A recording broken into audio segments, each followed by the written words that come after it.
Hi guys, hope we're all staying safe and well during these very difficult times for us all. As you may know, today is International Women's Day. So us here at the IQ Academy thought it'd be a nice thing to do to get an insight into the background of some of our female coaches through their playing experience and who inspires them to play football, as well as some information on how you can get involved in our sessions if you would like football at the age of 9 because my head teacher told me and my best friend to join a club. So I joined Laxey and their junior system, which I thought was absolutely amazing. And we were training on a Saturday and playing on a Sunday, and I was absolutely loving it.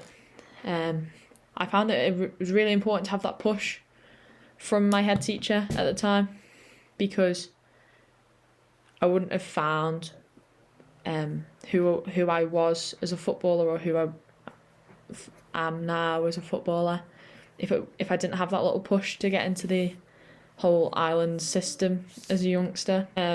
So I currently look up to two people. One of them's really famous and one of them's a local player. I find it really important to have more than one idol, because you may not find the qualities in one of them that you do in the other. So it's like that in everything I do. I have more than one person that I look up to, may it be for advice or anything. So my first one is Hope Solo. She's the American goalkeeper who's recently retired. I find that her skill level is insane, and it's just her as a player is amazing. And I also look up to Kaylee, who is the Peel and Isle of Man goalkeeper for the women's. I find that she is a phenomenal player, and just her style and how other girls look up to her like I do. Now that I'm back, I'm really enjoying it, absolutely loving it. And I've joined Castletown recently, which is really important to me, and I'm absolutely loving it. I've had opportunities to coach there, which I never thought I'd be able to do. I'm playing weekly, and it's absolutely amazing. One piece of advice that has stuck with me for years is that if you fail to prepare to fail. This has stuck with me for 10 years since I started, just because you're not going to get into everything you try out for. I've tried and failed. I tried to get into the Centre of Excellence and didn't make it, and it made me work harder, and now I'm absolutely loving it. And just stick to what you think is right, because it's not fair having everyone tell you what you can and can't do. Just do what you want and do it for yourself, not for anyone else. That's really important. So happy International Women's Day, and have a nice evening. Hi guys, hope you're well. Obviously it's International Women's Day today. And it's a great day to remember past, present, and the future of female sport. I think there's so many big female names within sport now, like Katie Taylor, Amanda Nunes, Vanessa, Serena Williams, Steph Houghton, all these big women, these big female names setting the standard for everyone within sport. I think this day as well is actually quite important to focus on other things, and I think it gives us a great opportunity to focus on a platform of how we can increase female participation and enjoyment and just love of football within the Isle of Man. Obviously the statistics have came out that there's quite significantly low percentage of women playing female football at the moment. So I think being able to provide an opportunity for females to express themselves, have an opportunity to just love and play sport, challenge themselves, compete, do well, and feel part of something. Sorry, it's just my dad. I think that's within all sport as well, not just football. I think that's with every single sport. And I think the IQ are definitely doing it, like Ben, and all the other coaches are doing that. I think there's girls only sessions on appeal, but I think as well within the environment that us as coaches produce, I think we see it as that anyone's welcome to come and play football, and I think that's just a great environment to be part of. But I think that goes for every single person within society. It should be like that no matter what. So yeah, thank you very much. Yeah, hey guys, so I started playing football at about 4 years old, I'd say. It was a Sunday morning, 9 o'clock start probably, and my sister was playing and I got dragged down to watch. Good job I did, because they needed some extra players, so I got put on, me being 4, the rest being about 6, 7. Yeah. I had my laxy top on, had my tracky bottoms on, and in my tracky bottoms there was a packet of fruit pastels in the pocket.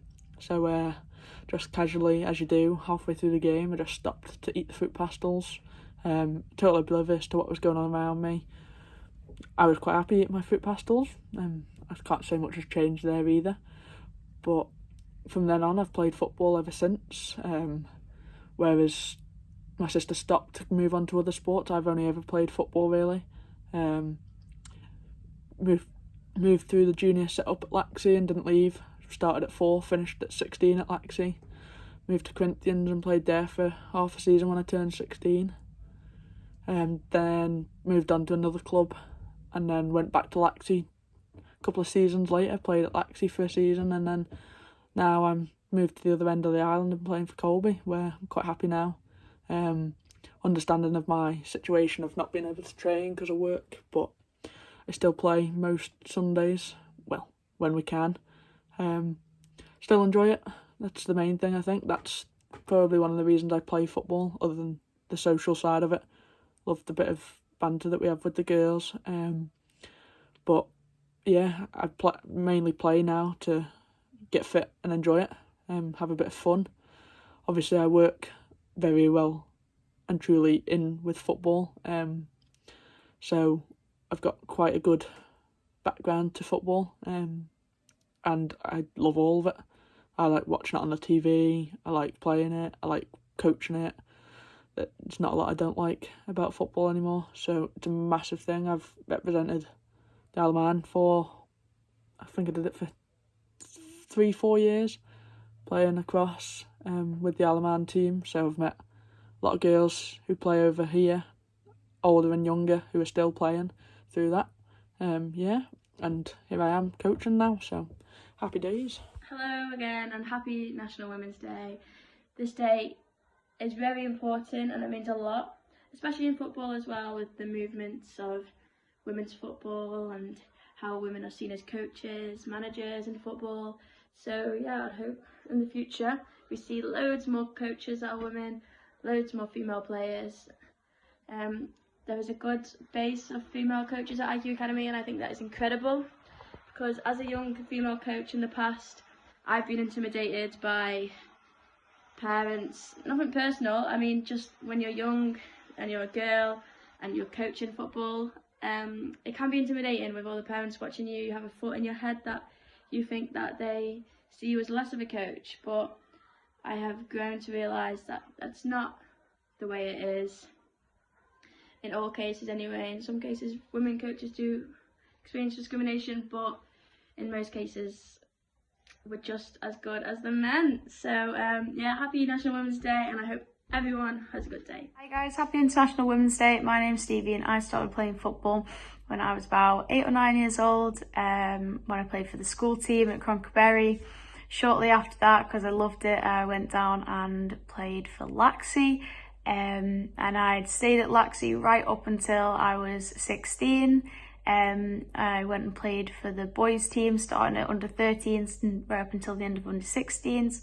Started training with the Laxey women at 14. Was also playing for the Island squads from under 10s up until what I am now, as under 18s.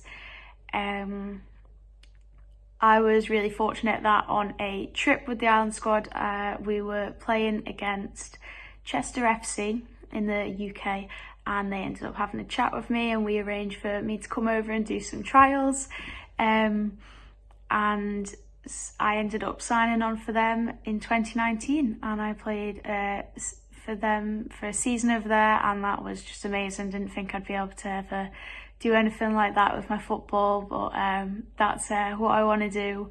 Not being able to get over very recently, but I'm hoping that if things start to look better over our current circumstances, that I'll be able to get over again this September for the new season. This season as well, I joined a new team over here in the Isle of Man. In my first season with Corinthians Women now, and it has been the best for me so far. It's an amazing group of women. Everyone's been so welcoming, especially because I'm one of the youngest in the team, and I'm getting a lot of game time, which is really fun for me. And just recently, a couple of weeks ago, we've just gone and won the cup. Hopefully we can start getting back to training again after all of this lockdown has gone on, and hopefully we can add more to the silverware this season. So yeah. Started coaching as well for IQ when I was probably about 15, I'm going to say. Before that, I didn't think coaching was anything I would ever look into, but since I started it, it's been really great and been an amazing side of football, which I didn't think I was going to get to see, or didn't think that I was interested in, but I am. So that's me, I guess. Happy International Women's Day, guys. There we go, guys. There's a little bit of information from all of us about our footballing careers, if you can call them that, on and off the Isle of Man. Some gone further than others, but we've all played, we've all done our little bit, and now we're all coaching for IQ. Girls are obviously more than welcome at all of our sessions, starting from Happy Feet, futsal, after school, Sparks, more than welcome. But as well, we do girls only sessions throughout the week, and if you'd like to get a session, drop us a message and we will let you know where your closest session is, and hope to see you get involved. Yeah, it'll be good to see you all, and happy International Women's Day.